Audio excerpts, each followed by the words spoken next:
whether they have revisited their promises, what they promised for Nigerians. Mr. Speaker, they say a well-paid visitor does not know that there is hunger in the land. People are dying.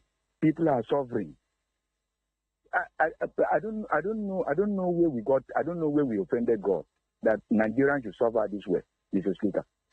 If what is happening today is in other climes, Mr. Speaker, believe me, a party known as APC wouldn't have smelled anything in this country again, because they have suffered us.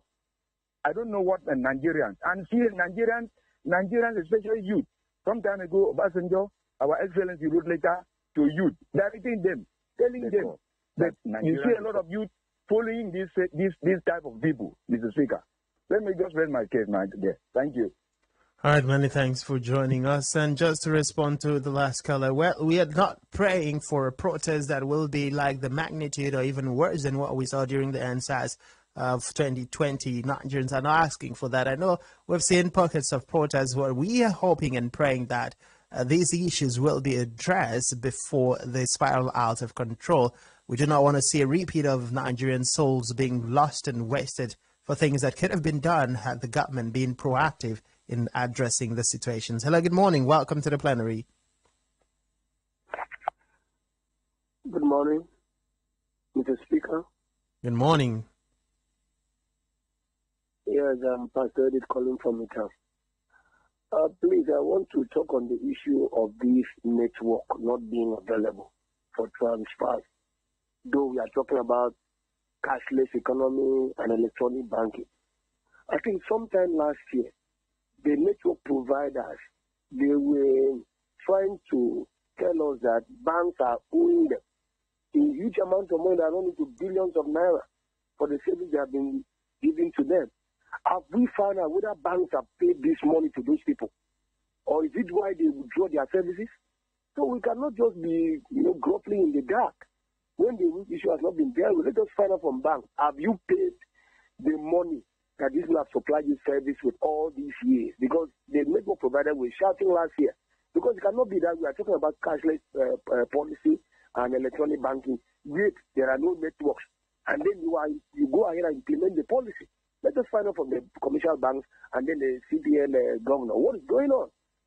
That is my take, please. All right, thank you very much. Back to you, House Leader. Yeah, quickly about the issue of the network issues. Yeah, a lot of persons have had those complaints. About people complain that they've sent money to persons and the transfers usually, do not go through. Sometimes they're being debited and the money doesn't reflect on the other person's account and so on and so forth.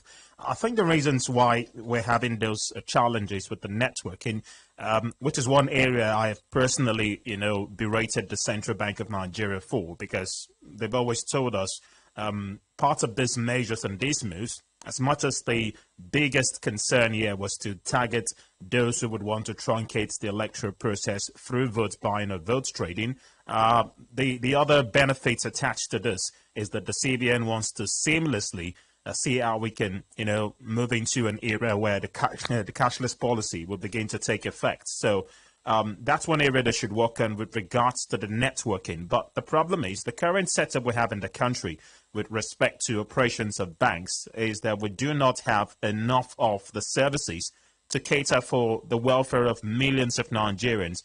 Before now it was always easy because most persons would prefer going to the ATMs, to the POS, or even going to the banks to withdraw directly from the counter. Very few, very, very few out of over 200 million people would suffice to, using their banks, USSDs and all of that to do whatever transactions they want to. But right now, since you can't get money from the banks, you can't get from the ATMs, you're having a difficulty or having difficulties getting from the POS, most have resorted to the cashless policy, meaning you have to do transfers with your bank's app or the USSD codes. But it's not working because just about everyone in the country at the moment is equally trying to use it. So the network availability is going to be a concern, and that's something the banks and the CBN would equally have to look into. Let's get in some quick comments from Facebook again. Pastor Vicky and TechUp says, good morning, People's Parliament. I want to say the attacks on banks and staff is uncalled for because in this case, banks have no hands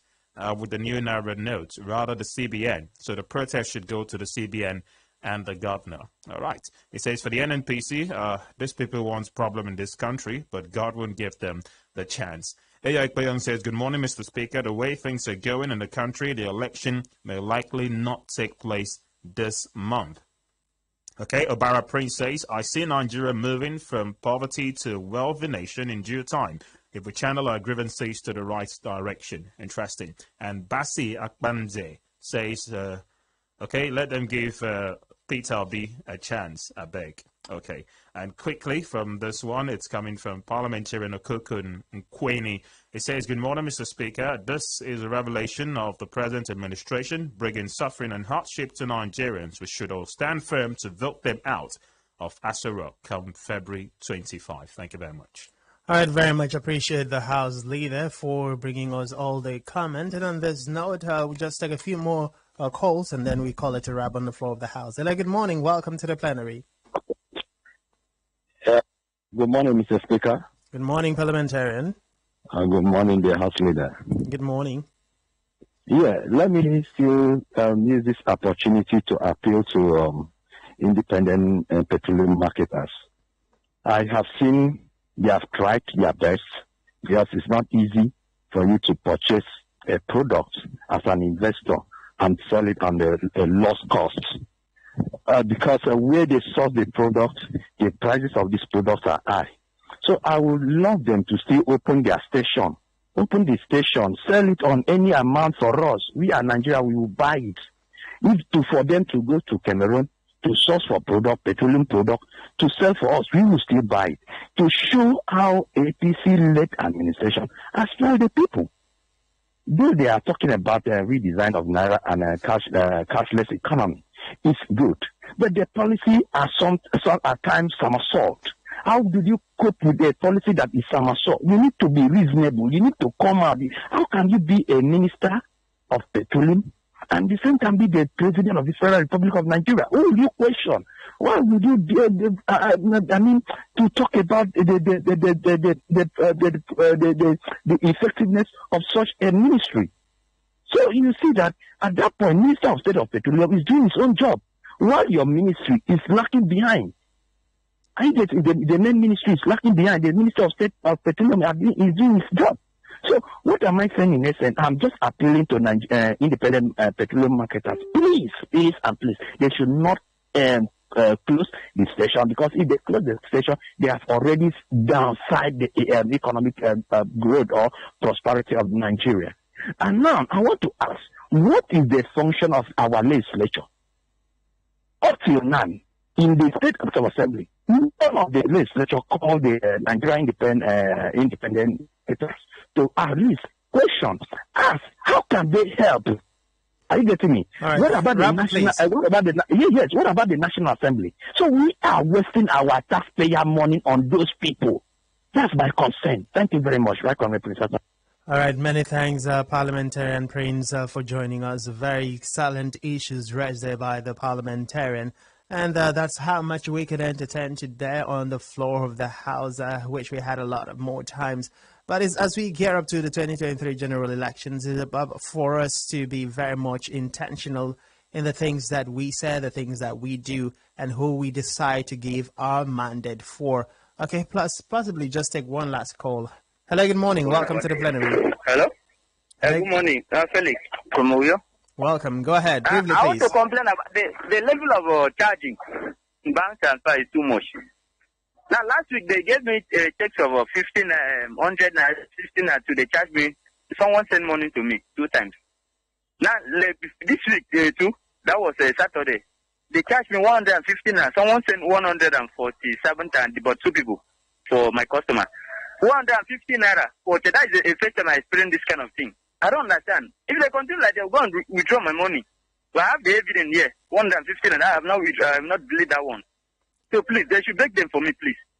All right. Thank you very much, Parliamentarian, for bringing that to a notice. We'll definitely reach out and make verifications and, of course, get to do the needful. But I'd like to inform us that we will be growing a WhatsApp community for the People's Parliament as a way of further engaging and giving you the opportunity to join the conversations before the People's Parliament. Of course, continue the conversation after the People's Parliament for the rest of the day. And also to encourage you to bring about issues and challenges and conversations bordering on you and your constituents, particularly as we get up to the 2023 general elections. Hopefully, we'll be extending that to go back to the format of having live meetings with parliamentarians and get to hear your thoughts and you feel your polls about the different government policies, the projects that has been executed, and all the things, lots and lots of things that have been planned for you as a parliamentarian. And yes, you can just simply send a text or an SMS message with your name, number, or your WhatsApp number, or you just directly WhatsApp me on the number 0907701987,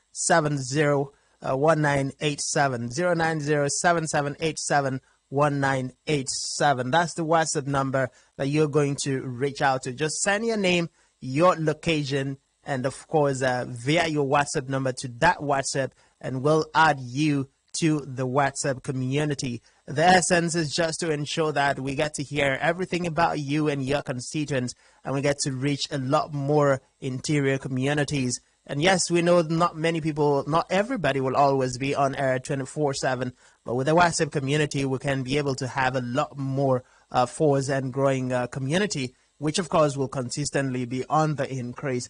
My name is Frank Cizeded, and on behalf of the House Leader, Raymond Ita, I'd like to once again appreciate you parliamentarians for always being there. It's been a wonderful fifth plenary session for the month of February, and I'd also like to appeal to us. Please do not sell your vote. Don't sell your mandate. Do not allow whatever hardship we are facing push you to carry arms, or don't allow yourself to be used as an agent to foment trouble. We've had reports that some people are actually attempting or venting or wanting to use this opportunity to enthrone an interim government. If what Wike said is anything to go by, then it's very much important that we as Nigerians do not take to protest in a way that might lead to the cancellation of the 2023 general elections. God bless the Federal Republic of Nigeria. God bless Akwa Ibom State. God bless you. We'll leave you with this beautiful song, a song for peace in Nigeria, done by Onyeka Owenu and lots of other Nigerians, including the late Samuel Poso, as a way to remind us that we must all belong. Remember that we belong to each other, and whatever we do affects each other. And let's live in peace and harmony, and let's do right by each other. God bless you. Bye-bye.